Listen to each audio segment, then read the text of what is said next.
Palace game is our next game. So, Sam, I'll come to you first.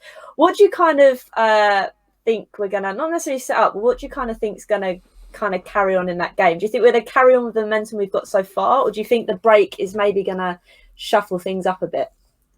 Well, hopefully key players don't take a knock like during the break. That's one thing.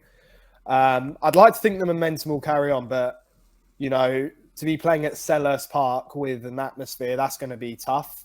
I know the last time we played them, we didn't get the result we wanted. Pretty much made their keeper, what was his name? Guita, I think it was. Looked like a prime Manuel Neuer. So we don't want to see repeats of that. I feel like Palace will be a tougher opposition than Watford, that's for sure. They've also been busy in the market. They just signed a striker from Celtic. I forgot his name, but they've signed that bloke. They've been very busy in the market doing some signings. So I think that we need to try and play some freestyle attacking football rather than just a bunch of CDMs in the middle doing most of the work for the game throughout, and we don't see too much of attacking football because I feel like we can't keep on. Although it's good that our manners of 1-0s, we can't keep doing that, if that makes sense. We've got to try and make a statement with attacking football.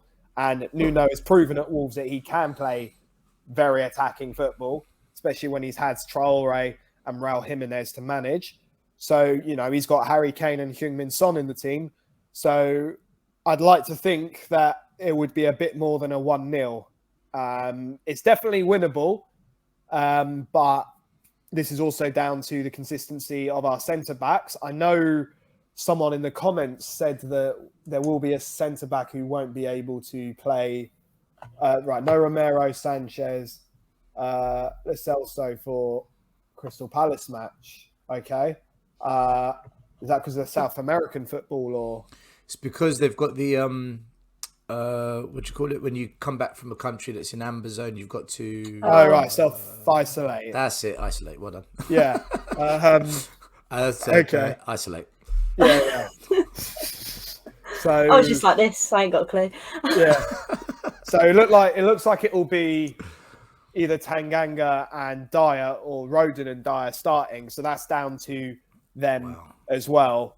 So there's big ifs for this game, but it's overall I still think it's winnable. But you can't underestimate Palace there, especially with fans back at their grounds. Let's put it that way.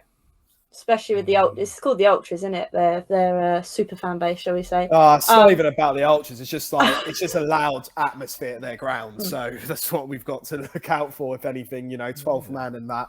South London v North London. Yeah, pretty much. Yeah. I mean, that is being said as well, and obviously they have got a new man in charge, and obviously they have got some new players in as well. So they kind of are under transition too. So do you think, in that kind of sense, still, we may have the upper hand in the sense that we're obviously got 0 goals conceded? Or do you think with these defenders being out and having to switch it up, could that be a bit of an issue for us? Or do you think we'll just ride it and be all right? A bit of both. We're being forced to change the defensive lineup, which has been working. That's what I was saying earlier on about, do you change something that's not broken? Well, we're going to have to now because players can't play. Because of that, we probably will play with 2 holding mids again, as that cautious protection, because we don't know what the players coming in are going to play like. I think. See, Palace is one of those sides. They're so inconsistent. Like they got a brilliant result. Is it West Ham they drew with 2-2 the other day? Was it Palace? I think it was Palace. Yeah, they had their Chelsea loan player. I forgot his name. It's blonde guy. I forgot his name. But he's on loan from Chelsea, and he's so far. Yeah, he had his. I think that was his first game, and he scored the 2 goals. So that's a player to look out for as well. Yeah. I forgot his name. Ready for Tottenham. Yeah. Was it Dennis? No, it wasn't Dennis. Then, what was it? Hang on, I'll go and find it out now. But Palace are like that. They'll get a result against a team you don't expect, but then they'll play another team and you think, yeah, okay, Palace should win that, and they lose it. So Gallagher, you know, his name's Gallagher. So So you don't know what Palace are going to be like. I think we're going to be. I think we'll set up pretty much how we have been so far. Very organised, very disciplined, fairly defensive, and just look to pick them off on the counter attack. The good thing is, if we go 1-0 up, we're not going to sit back and just absorb pressure. We'll try and get the second goal. Oh no, fingers crossed. Yeah. Anyway, I mean, it may be too soon in advance, but what do you guys kind of think in your score prediction, shall we say? So I'll go with you, Sam. What are you kind of feeling? What are you hoping for, shall I say? I'd be happy for a 2-0 win, to be honest, because at least that shows that we're not just relying on 1-0 or our only capability is 1-0 wins. So I'd be happy with the 2-0 personally. 2-0. I like the sound of that. How about you, Stel? What are you kind of feeling?